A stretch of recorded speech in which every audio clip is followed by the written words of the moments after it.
ल है त साथीहरु, आज चाहिँ कक्षा 12 को फिजिक्सको इलेक्ट्रिसिटी तथा म्याग्नेटिजमबाट इलेक्ट्रिकल सर्किट भन्ने च्याप्टर चाहिँ पढ्न गइरहेको छौँ है त। यो भिडियोमा चाहिँ किर्चहोफ्स लमा पनि किर्चहोफ्स करेन्ट ल, किर्चहोफ्स भोल्टेज ल अनि व्हिटस्टोन ब्रिज एकदमै इम्पोर्टेन्ट। व्हिटस्टोन ब्रिजको ब्यालेन्स कन्डिसन र न्युमेरिकल, व्हिटस्टोन ब्रिजबाट सोध्न सक्ने सबै किसिमको न्युमेरिकल तथा त्यो सल्भ गर्नलाई चाहिने सबै कन्सेप्टहरु यो भिडियोमा दिनेछु है त। अन्तिमसम्म हेर्नु होला। अब इलेक्ट्रिकल सर्किट छ हैन त। सुरुमा इलेक्ट्रिकल सर्किट भनेको के हो भन्दा अब लोड भएको, सोर्स भएको र जुन करेन्टमा सर्किट करेन्ट फ्लो पनि भइरहेछ अथवा ओपन क्लोज दुवै हुन सक्छ। लोड सोर्सलाई कनेक्ट गरेको, तारले कनेक्ट गरेको सर्किटलाई नै इलेक्ट्रिकल सर्किट भनिन्छ। अब इलेक्ट्रिकल सर्किटमा किर्चहोफ्सले दुईटा ल दिएछ, किर्चहोफ्स ल। किर्चहोफ्सको दुईटा ल छ करेन्टमा। एउटा भनेको करेन्ट ल, अर्को भनेको भोल्टेज ल। किर्चहोफ्स करेन्ट ललाई केसीएल पनि भनिन्छ है त छोटकरीमा। किर्चहोफ्स करेन्ट लले के भन्छ भन्दा कुनै पनि जंक्सनमा अल्जेब्रिक सम अफ करेन्ट चाहिँ 0 हुन्छ भन्छ। ल एउटा सर्किट छ हैन, यो चाहिँ जंक्सन भयो। अब यस्तो जंक्सन जति पनि हुन सक्छ इलेक्ट्रिकल सर्किटमा। मानौं कुनै जंक्सन छ भने किर्चहोफ्स करेन्ट लले के भन्छ भन्दा यो जंक्सनमा आउने सबै करेन्टहरुको, यो जंक्सनमा सबै करेन्टको सम चाहिँ 0 हुन्छ। कस्तो सम भन्दा अल्जेब्रिक सम।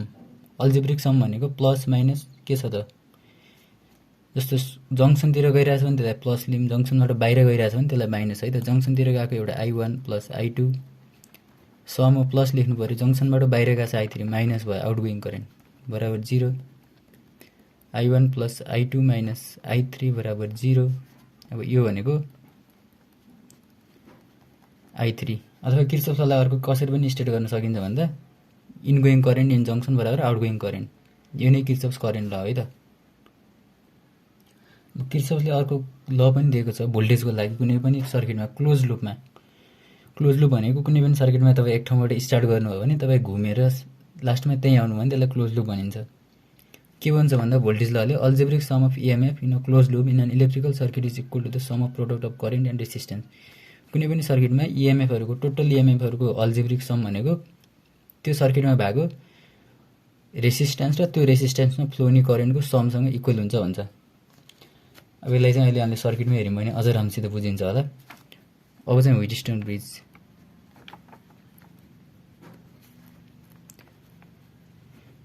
व्हिटस्टोन ब्रिज भनेको एउटा एरेन्जमेन्ट हो, एउटा सर्किट हो। इलेक्ट्रिकल सर्किट नै यो पनि। काम भनेको अननोन रेजिस्टेन्स पत्ता लगाउने। जस्तो हामीले कहिलेकाहीँ एउटा रेजिस्टेन्स हुन्छ, त्यसको रेजिस्टेन्स थाहा हुँदैन, त्यस्तो बेलामा त्यसको रेजिस्टेन्स पत्ता लगाउनु पर्ने हुन्छ। त्यस्तो बेलामा युज हुने एउटा सर्किट हो व्हिटस्टोन ब्रिज भनेको। धेरै तरिका छन् रेजिस्टेन्स पत्ता लगाउने, त्यो मध्येको एउटा व्हिटस्टोन ब्रिज हो। व्हिटस्टोन ब्रिजले चाहिँ अरूले भन्दा अलि एक्युरेट निकाल्छ, त्यही भएर अलि धेरै नै फेमस छ व्हिटस्टोन ब्रिज सर्किट एरेन्जमेन्ट। एकचोटी म फिगर बनाइहाल्छु है त। व्हिटस्टोन ब्रिजको सर्किट एरेन्जमेन्ट चाहिँ तपाईहरुलाई पनि थाहा भइसक्यो होला, पहिले नै पढिसक्नु भएको छ भने। यस्तो चारवटा डट बनाउने सजिलोको लागि। यहाँनिर एउटा रेजिस्टेन्स, यहाँनिर एउटा, अनि बीचमा चाहिँ ग्याल्भनोमिटर। ग्याल्भनोमिटरको काम भनेको करेन्ट नाप्ने हो। अब करेन्टले यो सर्किटलाई पावर सप्लाई दियौं ब्याट्रीबाट ताकि करेन्ट फ्लो होस्। यहाँ EMF छ यसको। यो रेजिस्टेन्सलाई P मानौं, यसलाई Q मानौं, यसलाई R मानौं, यसलाई X मानौं है त। व्हिटस्टोन ब्रिजको सर्किट एरेन्जमेन्ट चाहिँ यही हो। यसमा चाहिँ चारवटा रेजिस्टेन्स हुन्छ, यस्तै फर्ममा एरेन्ज गरेको हुन्छ है त। यो P र Q र R र X बाट बीचमा ग्याल्भनोमिटर जोडेको हुन्छ। यसमा चाहिँ हामीले अननोन रेजिस्टेन्स पत्ता लगाउने। व्हिटस्टोन ब्रिज अननोन भनेको हाम्रो X हो, P भनेको नोन, Q भनेको नोन, R पनि नोन छ, एक्सटर्नल पावर सप्लाई पनि नोन छ। यहाँ करेन्ट फ्लो भइरहेछ यो सर्किटमा र त्यसबाट हामीले अननोन रेजिस्टेन्स पत्ता लगाउँछौं। व्हिटस्टोन ब्रिजको प्रिन्सिपल भनेको ब्यालेन्स्ड कन्डिसनमा ग्याल्भनोमिटरमा करेन्ट 0 हुन्छ भन्छ कि नल रिफ्लेक्सन भएकोलाई। यो रेजिस्टेन्सहरु यसरी मिलाइयो भने अब त्यो कन्डिसन चाहिँ अहिले लास्टमा आउँछ। ग्याल्भनोमिटरमा चाहिँ करेन्ट फ्लो 0 हुन्छ। त्यो भने हामीले सजिलैसँग यसको रेजिस्टेन्स पत्ता लगाउन सक्छौं है त। अब सुरुमा जंक्सन 1 मानौं यसलाई।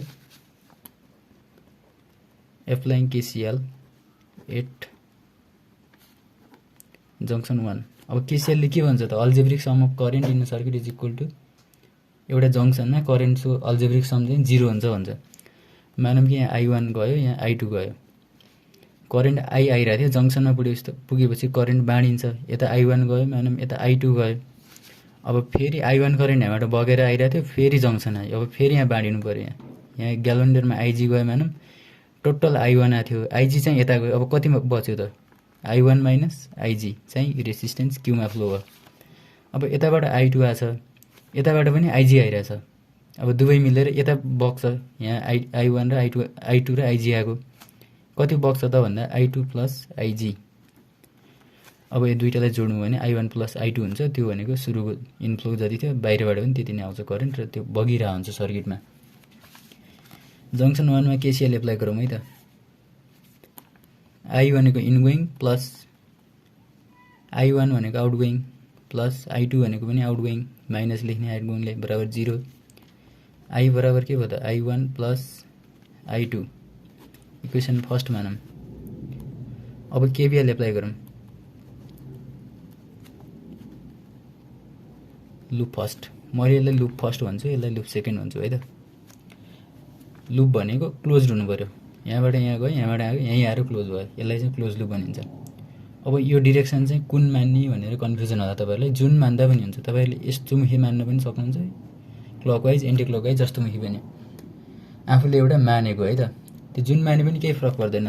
जस्तो रेसिस्टेन्स करेन्ट पत्ता लगाउनलाई यस्तो मान्नु भएको थियो भने 5 एम्पियर आयो भने तपाईँले यस्तोमुखी मान्दाखेरि -5 आउँछ, तपाईँले एज्युम गर्नुभएको डिरेक्सन उल्टो छ भन्छ, लास्टमा जुन डिरेक्सन करेक्ट छ त्यही नै आउँछ एन्सर चाहिँ, बिचमा गर्दाखेरि हामीले जसरी पनि गर्नु पाउँछौँ है त। अब केबीएलले के भन्छ त, summation of EMF in a loop is equal to summation of product of current and resistance.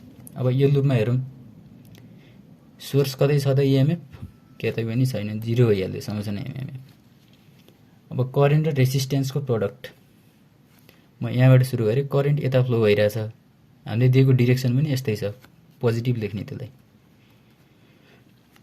त्यो जुन पनि लिन सक्नुहुन्छ। यसलाई नेगेटिभ लिएर अपोजिट छ पोजिटिभ लिन पनि पाइयो, यस्तै लिन पनि पाइयो, त्यो केही पनि फरक पर्दैन।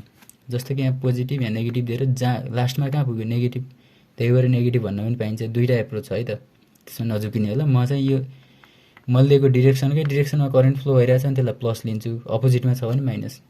पिवाई I1 चाहिँ यही डिरेक्सनमा फ्लो भएको छ, प्लस IG पनि सेम डिरेक्सनमा, GIG मैले यता आइरहेको छु मेरो डिरेक्सनमा, करेन्ट यता बगिरहेछ, उल्टो भयो, मैले यसलाई -I2x लेख्छु। अब I2x लाई यता ल्याऊँ, I2x बराबर PI1 प्लस GIG, मैले इक्वेसन फर्स्ट भन्छु है त। अब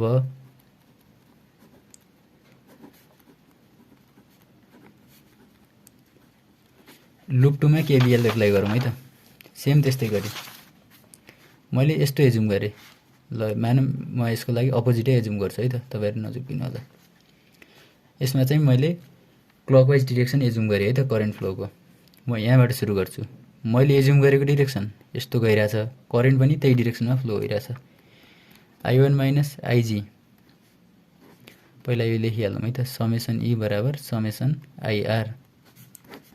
इएमएफ छैन यसमा पनि, 0 छ, सोर्स कति पनि छैन।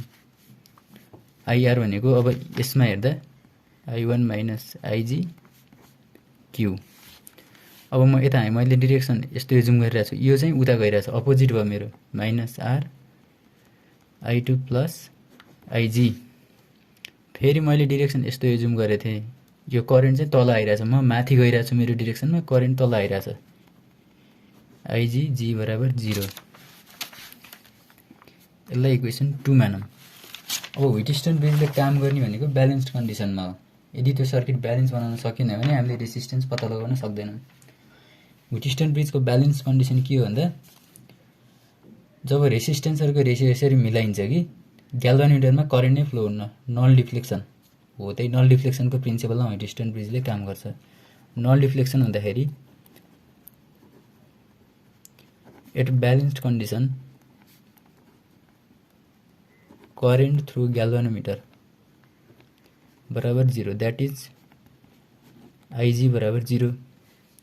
अब हाम्रो इक्वेसन फर्स्ट के हुन्छ त IG 0 हो भने यसमा हेरौँ है त I2x बराबर PI1 प्लस 0IG यसले के दियो त भन्दा I2x बराबर PI1 म यहाँबाट I2 को भ्यालु निकाल्छु PI1 बाइ x यसलाई इक्वेसन थर्ड भने अब IG 0 हुँदा इक्वेसन 2 के हुन्छ त 0 बराबर I1 minus 0 Q minus R I2 plus 0 minus IG 0G 0 बराबर I1 Q minus R I2 लाई अगाडि ल्याम I2 को भ्यालु म त्यहाँबाट राख्छु PI1 बाइ x बराबर QI1 I1 क्यान्सिल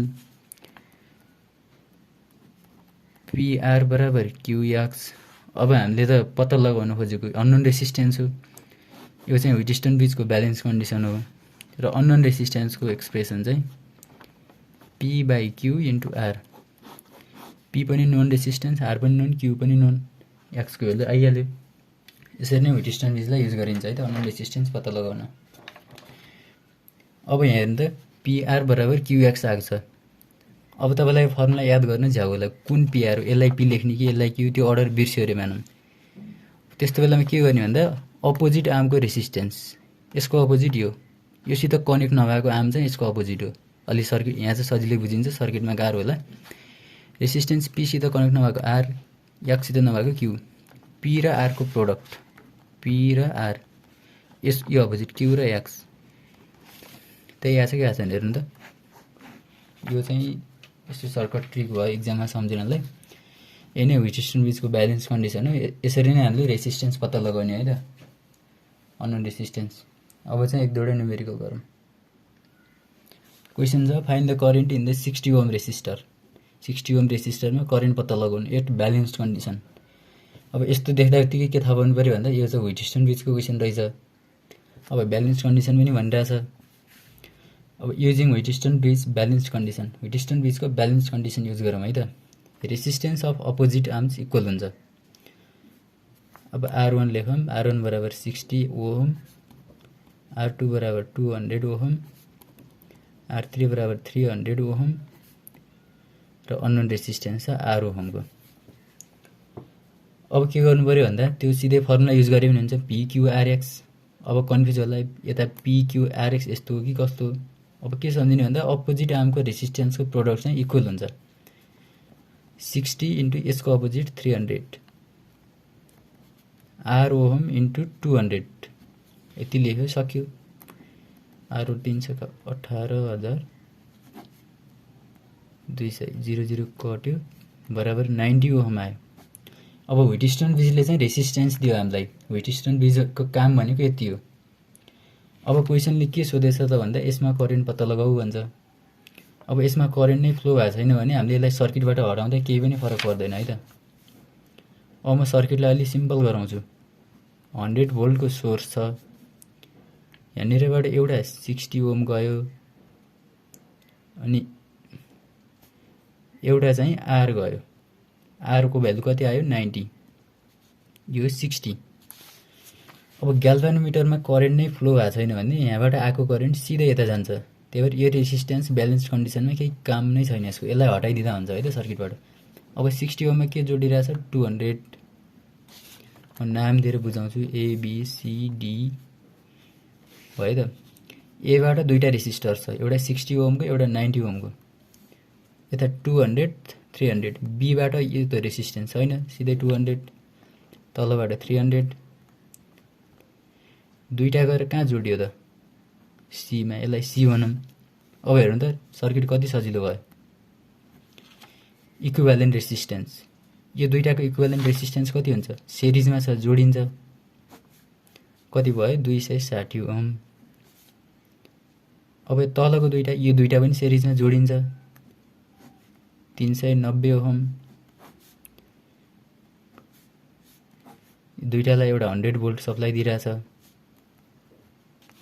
अब यो दुईटा केमा छ प्यारललमा छ छ भने के हुन्छ इक्विभ्यालेन्ट रेसिस्टेन्स बराबर 1/260 प्लस 1/390 अथवा R1 R2 by R1 plus R2 260 into 390 by 260 plus 390। अब हेर्नु है त इक्विभ्यालेन्ट रेसिस्टेन्स कति आयो 156। सर्किटको यति रहेछ रेसिस्टेन्स नेटमा। अब ब्याट्रीले देख्ने भनेको त यति रेसिस्टेन्स यहाँ कतिवटा छ केही पनि देख्दैन।